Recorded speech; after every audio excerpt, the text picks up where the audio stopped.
안녕하십니까. VOA 모닝뉴스입니다. 미국 국무부가 북한의 거듭 대화 재개를 촉구하는 한편 중국에 대해서는 유엔 제재 이행 의무를 상기시켰습니다. 도널드 트럼프 대통령은 북한이 엄청난 잠재력이 있다며 정권 교체를 추구하지 않는다고 거듭 밝혔습니다. 박형주 기자가 보도합니다. 미 국무부는 북한의 연이은 미국 비판 발언을 일축하며 북한의 대화의 장으로 나올 것을 거듭 촉구했습니다. 국무부 대변인실 관계자는 4일 북한이 미국 비판 강도를 높이면서 미사일 발사를 자위적 무장 현대화 조치로 주장한 데 대한 VOA의 논평 요청에 우리는 북한이 도발을 자제하고 미국과의 협상 재개를 거듭 촉구한다고 답했습니다.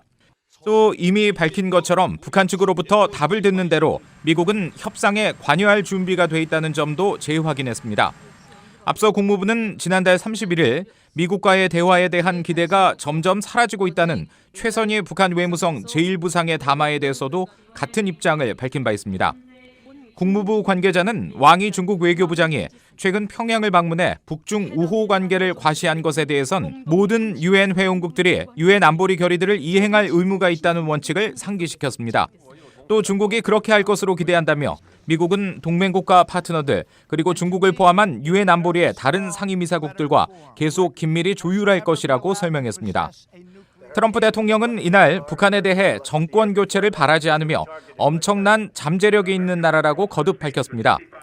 이란 대통령과의 회담 가능성을 묻는 기자 질문에 답하면서 북한 문제를 언급한 겁니다.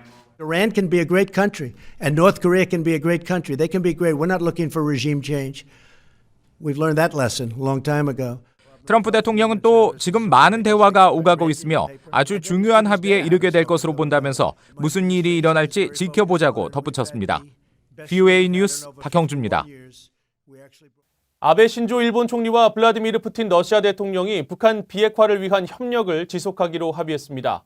두 정상은 5일 동방경제포럼이 열리는 러시아 블라디보스토크에서 회담을 하고 일러 평화조약 체결 문제와 북한 문제 등을 논의한 뒤 이같이 합의했다고 일본 NHK 방송이 보도했습니다.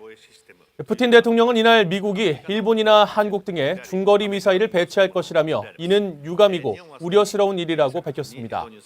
그러면서 미국은 미사일 배치가 북한발 위협을 무력화하기 위한 것이라고 하겠지만 이런 종류의 미사일 체계는 러시아의 주요 영토를 사정권 안에 두는 만큼 러시아의 큰 문제를 야기하는 것이라고 주장했습니다.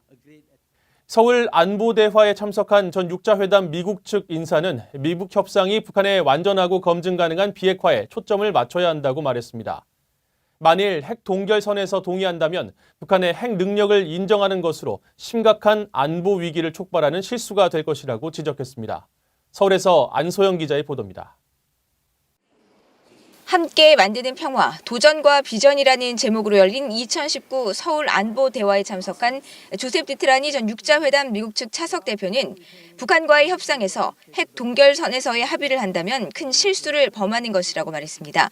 북한은 불량 국가로서 핵 확산을 조장할 것이며 동북아 지역 안보에 큰 위협이 될 것이라고 강조했습니다.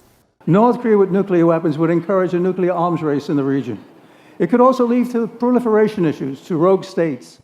이어 북한이 핵을 보유한 채 안전을 보장받고 미국과 관계를 맺으며 제재를 해제할 수 있다고 믿는 북한 내 고위 관리들이 있는 것 같다고 지적했습니다.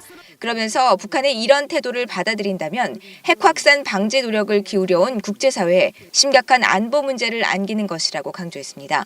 하지만 북한이 검증 가능한 방법으로 핵을 포기한다면 원하는 것을 누리게 될 것이라고 말했습니다. Security assurances, economic development assistance, normal relations, and the lifting of sanctions is available to North Korea, again, with complete, verifiable denuclearization. 정경두 한국 국방부 장관은 최근 북한의 잇단 미사일 발사에 대해 언급하며 여전히 많은 난관이 놓여 있다면서도 북한과의 신뢰 회복을 강조했습니다. 그럼에도 불구하고 우리는 인내심을 갖고 신중하게 상호 신뢰관계를 쌓기 위한 노력을 멈추지 않고 계속해 나갈 것입니다. 2012년 출범한 이번 서울 안보대화에는 5개국 국제기구를 포함해 61개국 국방부 차관급 인사들과 국방부 당국자들이 참석했습니다. 서울에서 VOA 뉴스 안소영입니다. 중국은 대북 제재 이행에 일관적이지 않고 미북 협상과 관련해 여전히 비핵화와 평화협정 체제 논의의 병행을 원하고 있다고 미 의회 조사국이 밝혔습니다. 미 의회 조사국은 지난 3일 갱신한 미중 관계 보고서를 통해 미중 관계 주요 사안으로 경제, 안보, 인권, 그리고 타이완 문제를 꼽으며 이같이 밝혔습니다. 보고서는 특히 미중 협력에서 북한 핵과 미사일 프로그램 억제를 위한 대북 압박 유지는 여전히 중요한 부분이라면서 미국과 중국이 북한의 비핵화라는 목표에는 전념하고 있지만 목표를 향한 최선의 경로를 놓고 때로는 이견이 있다고 밝혔습니다. 이어 중국은 지난 2006년과 2017년 사이 북한에 엄격한 제재를 부과하는 유엔 안보리 결의안들의 찬성표를 던졌지만 종종 이 결의들을 약화시키려 했다면서 미국의 북한 정제유 수입 중단 추진에 대한 중국과 러시아의 저지를 포함시켰습니다. 북한이 정치범 수용소를 계속 운영하고 있다고 유엔 북한인권 특별보고관이 밝혔습니다. 또 북한 정부의 정치범 수용소에 관한 구체적인 정보를 제공하고 독립적인 국제감시단의 방북을 허용할 것을 촉구했습니다. 이현철 기자가 보도합니다. 토마스 오헤아 퀸타나 특별보고관은 이달 말 뉴욕에서 개막하는 제74차 유엔 총회에 제출한 북한 인권 상황 보고서에서 북한에서 여전히 정치범 수용소인 관리소가 비밀리에 운영되고 있고 수많은 정치범들이 최악의 여건 아래 수감돼 있다고 밝혔습니다. 그러면서 시민사회단체들이 계속 북한의 관리소에 대해 우려하고 있고 최근 북한을 탈출한 탈북민들로부터 북한에 있을 때 관리소로 보내질 수도 있다는 뿌리 깊은 공포를 갖고 있었다는 얘기를 들었다고 전했습니다. 퀸타나 특별보고관은 북한 국가보위성 요원들이 반국가 행위 용의자들을 영장이나 사법적 절차 없이 자의적으로 체포한 뒤 신문한다고 밝혔습니다. 그러면서 용의자의 가족들은 결정 내용이나 가족의 행방에 대해 전혀 통보를 받지 못한다고 지적했습니다. 앞서 퀸타나 보고관은 지난 3월 열린 유엔 인권이사회에서도 북한의 정치범 수용소에 대해 심각한 우려를 밝혔습니다. Reports about people being sent to political prison camps without any legal or procedural guarantees persist. 퀸타나 보고관은 또 이번 보고서에서 북한 정부의 관리소에 관한 구체적인 정보를 제공하고 독립적인 국제감시단이 상황을 살펴볼 수 있도록 방북을 허용할 것을 촉구했습니다. 북한의 식량난과 관련해선 국가의 중대한 구조적 실패라고 지적하면서 특히 어린이와 임신부, 수유모 등이 가장 큰 고통을 당하고 있다고 말했습니다. 이 밖에 퀸타나 보고관은 북한의 인권 상황에 개선의 조짐이 전혀 없음에도 불구하고 북한과의 평화회담에 인권 문제가 의제에 포함되지 않았다고 지적했습니다. 그러면서 이번 보고서에서 지적된 북한의 인권 문제들이 향후 평화협상에 포함되기를 바란다고 말했습니다. 퀸타나 보고관은 오는 10월 인권 문제를 다루는 유엔 총회 제3위원회에 출석해 이번 보고서에 대해 자세히 설명할 예정입니다.